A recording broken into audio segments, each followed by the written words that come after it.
కొన్ని అప్డేట్స్ అయితే మనకు తెలిసాయి. ఇందాక కూడా మనం ఇంతకుముందు వీడియోలో మనం చెప్పుకున్నట్టే ఆ ఓటింగ్ ఎలా అయితే చెప్పుకున్నాం, 5th పొజిషన్లో అవినాష్ అని, 4th పొజిషన్లో ప్రేరణ అని, 3rd పొజిషన్లో నబీల్ అని చెప్పుకుంటూ వచ్చాం కదా.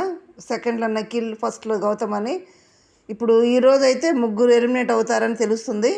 దాంట్లో భాగంగా అవినాష్ 5th స్థానంలో ఉన్నాడు కాబట్టి అవినాష్ ఎలిమినేట్ అయ్యాడని ఇందాకే తెలిసింది. దాని అప్డేట్ కూడా మనం షార్ట్లో పెట్టేశాము.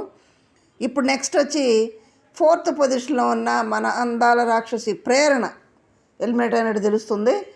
మరి వీళ్ళిద్దరు ఎలిమినేట్ అయ్యారంటే కొంచెం బాధాకరం అంటే ఏం లేదు. వాళ్ళ ఓటింగ్ ఉదయం మనం చెప్పుకున్నట్టే ప్రేరణ ఓటింగ్ ఖచ్చితంగా నిఖిల్కి డైవర్ట్ అవుతుంది. ఉదయం చెప్పుకున్నాం కదా, ఏమని రన్నర్ని విన్నర్నే ఫైనల్గా చూజ్ చేసుకుంటారు, మిగతా వాళ్ళు ఉంటే అంత లేదన్నట్టుగా ఆలోచించి ఉంటారని చెప్పుకున్నాం కదా. అదే రీతిలో ప్రేరణ ఓటింగ్ అయితే నిఖిల్కి డైవర్ట్ అయినట్టుంది. అవినాష్ ఓటింగ్ అనేది అస్సలు ఓటింగే లేదు సగం అవినాష్కి. దాంతో ఏదైనా ఉండా కానీ కొద్ది గొప్ప అది మరి గౌతమ్ డైవర్ట్ అవుతుందా లేకపోతే అసలు ఓటింగే లేదా అనేది తెలియదు. 5th పొజిషన్లో ఉన్న అవినాష్ అయితే ఫస్ట్ ఎలిమినేట్ అనేది తెలుస్తుంది. సెకండ్ వచ్చేటప్పటికి ప్రేరణ ఎలిమినేట్ అనేది మనకి ఇప్పుడు వరకే తెలుస్తుంది.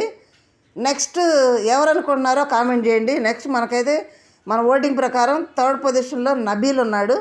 మరి ఎవరు ఎలిమినేట్ అవుతారు, నబీల్ వెళ్తాడా లేకపోతే ఎవరనేది కూడా మీరు నా కామెంట్ రూపంలో తెలియజేయండి. ఇప్పుడు ప్రేరణ అవినాష్ ఎలిమినేట్ అయ్యారు, మీరేమనుకుంటున్నారో కామెంట్ చేయండి.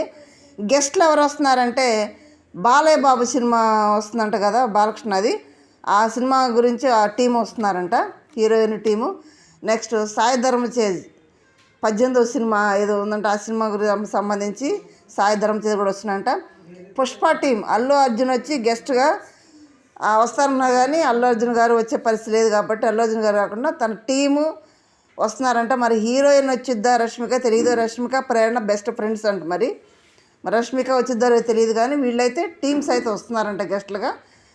మరి మీరేమనుకుంటున్నారో కామెంట్ చేయండి, లైక్ చేయండి, షేర్ చేయండి, సబ్స్క్రైబ్ చేయండి. Thank you.